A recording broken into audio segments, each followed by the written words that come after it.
Good evening, I'm Megan Vega. Welcome to Fios One News Evening Edition. So this is actually 3 to 4 pounds of honey right here.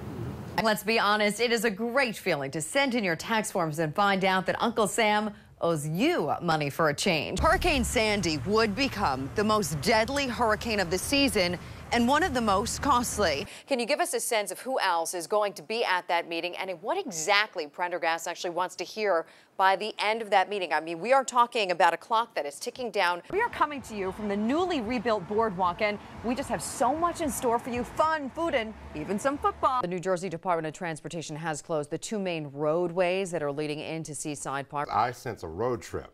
I think we should. Are you ready? Well, we have to make our reservations now then. Oh, he's got me covered. He's got me covered.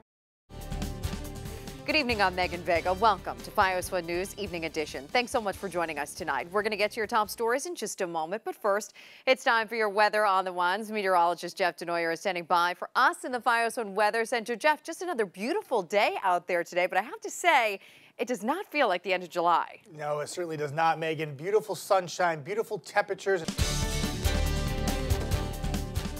Now to our top story. A Newark police officer is recovering tonight after being shot responding to an armed robbery. It happened around 3 o'clock this afternoon. As the investigation unfolds, that officer has been taken to University Hospital. Fios One's Lee Sheps joins us now live with the very latest details tonight. Lee, good evening. All right, Lee, thank you. Well, the New Jersey teenager who made it to the top of World Trade Center has pleaded guilty. 16-year-old Justin Casquejo of Weehawken snuck into the building dressed as a security guard back in March. He entered his plea to a misdemeanor base jumping charge this afternoon in Midtown Criminal Court. He's going to have to serve 23 days of community service, some of which he has already served. Settlements have been reached tonight in 4 lawsuits stemming from a wrong-way minivan crash that killed 8 people back in 2009. The lawsuits were brought against the estate of Diane Schuler and against her brother, who owned the minivan that she was driving. Schuler was going the wrong way on the Taconic Parkway when she hit an SUV carrying 3 men. The men were killed along with Schuler, her daughter, and her 3 nieces. An autopsy found that Schuler was drunk and stoned. An attorney says the terms of the settlement are confidential. In East Brunswick, a woman's quick thinking led to 2 arrests after multiple GPS systems were stolen out of cars. After the woman heard her car door shut and noticed that her GPS was missing, she saw 2 people walking away from her house. You know what she did? She chased them down. The suspects started running away, so she jumped in her car to continue following them. But you know what? They didn't get that far. They were fleeing the area.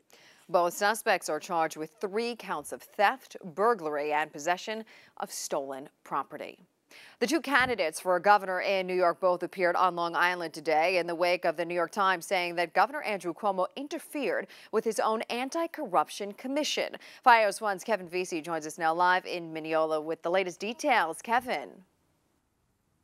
All right, Kevin, thank you. Well, Montclair State University announced a major policy change when it comes to admissions. Students are no longer required to submit SAT or ACT scores with their application.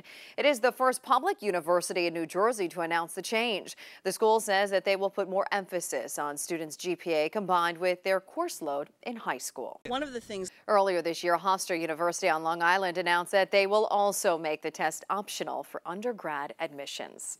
The Garden City Hotel, a Long Island landmark, is celebrating its 140th anniversary. Since 1874, the Garden City Hotel has been a retreat for many big names, from the Vanderbilts to the Kennedys and the Clintons.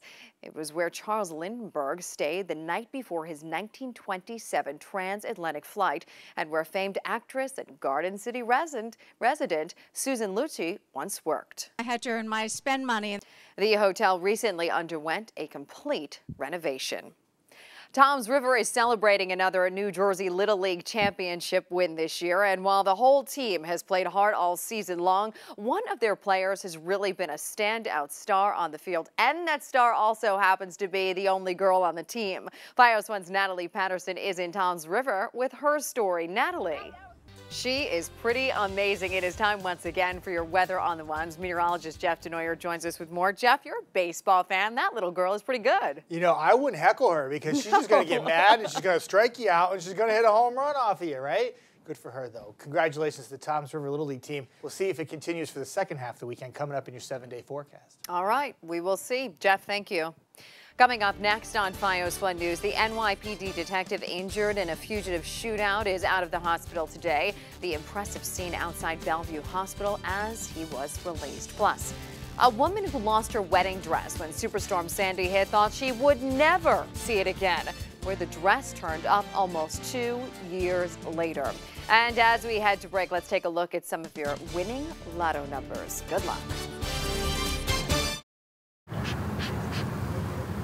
Oh, this is gorgeous. The Valley Hospital in Ridgewood, New Jersey is in the business of bees. There's no processing, no heating, no adding or taking away. It's all pure.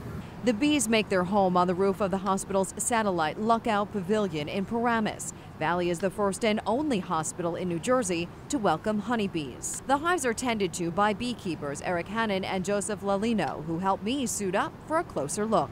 So this is actually 3 to 4 pounds of honey right here. In New Jersey last year, we lost 35–40% of our bees. So our goal was to get more bees in the air. And fortunately for us, the Valley said sure, they'd like to help out the bee population. And they allowed us to come and place bees right on their rooftop. We wanted to produce some of our own food. So what could be better than producing your own honey, which is a natural sweetener, so it would be good for patients and employees. There are 4 colonies on the roof here at Valley, and the guesstimate for the next harvest, 120 pounds of sweet honey. In 2010, Valley Hospital signed the Healthy Food and Healthcare Pledge, which calls for hospitals to use more locally grown food and work with vendors who offer pesticide and hormone-free products. And really, what's more natural than honey straight from the hive? It's a chef's dream to know where your products are coming from. From roof to table, the honey is used in Valley's cafes for dishes like this spinach salad. I read once that it said, what's found at the end of your fork is 1,000 times more important than anything you'll find at the bottom of a pill bottle. And we truly believe that in what we do. As for the bees being in Bergen County, The U.S. Department of Agriculture estimates that 1 in every 3 bites of food that we eat comes from honeybee pollination. these bees are actually good neighbors. Yeah, they're good neighbors. They're working bees, and they're not interested in bothering people or drinking your Coca-Cola or barbecue chicken. They're interested in working and getting back to the hive. I was the one that found out. I was downstairs painting in the basement, and I got a phone call from my sister that said, "Jamie, have you heard?" And I said, "Heard what?" And she said, "Jimmy's dead." And I said, "Jimmy's dead? Come on. You're fooling around. Don't do that." And they said, "No, he was murdered." Rosemary and Jim Alfetti's only son, Jimmy, was murdered on January 18th in the tropical island of St. John.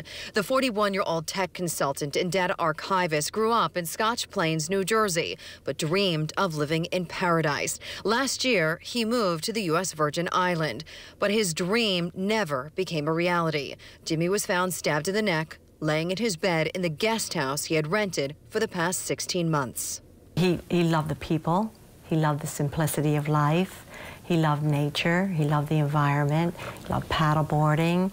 It suited him to a T, and he was very, very happy there. The family has learned that the main house, which overlooked the peaceful crystal blue ocean waters, was burglarized. Jimmy's landlord, who lived in the main house, called police the next morning, but no one checked in on Jimmy. The next day, Jimmy's body was found by a groundskeeper. They never walked the property, so they left him there for 26 hours, laying in his bed dead. At that time, the U.S. Virgin Islands Police Department was called in, but the family claims they botched the investigation by not properly preserving forensic evidence. With the love and support of their New Jersey neighbors, their family and friends, the family is searching for justice for Jimmy. But they're also on a crusade to make sure that their son did not die in vain, and that police procedures are followed, and that anyone visiting the U.S. Virgin Islands stays safe. The message that I want to get across is that you look at this beautiful place, and it is absolutely gorgeous. There's a dark side to it. And that dark side is that if something happens to you as a U.S. citizen, you are left alone.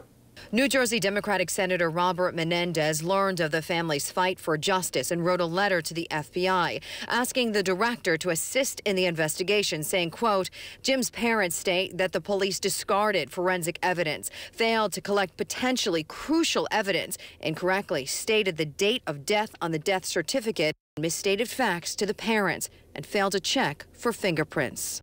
There is no justice. It's whatever they want to do. This is a key. Whatever they want to do, they will do. Whatever they don't want to do, they won't do. And that's not the way that a U.S. citizen should be protected in the U.S. Virgin Islands. The U.S. Virgin Islands Police Commissioner responded in a letter saying, quote, a criminal investigation is a process, and in some instances, the process takes time to yield results. The Malfetti family says they have the time, but believe the U.S. Virgin Islands Police Department does not have their son's best interests at heart. I don't even hate the person that did this or his family, but I hate the police because they just aren't doing their job.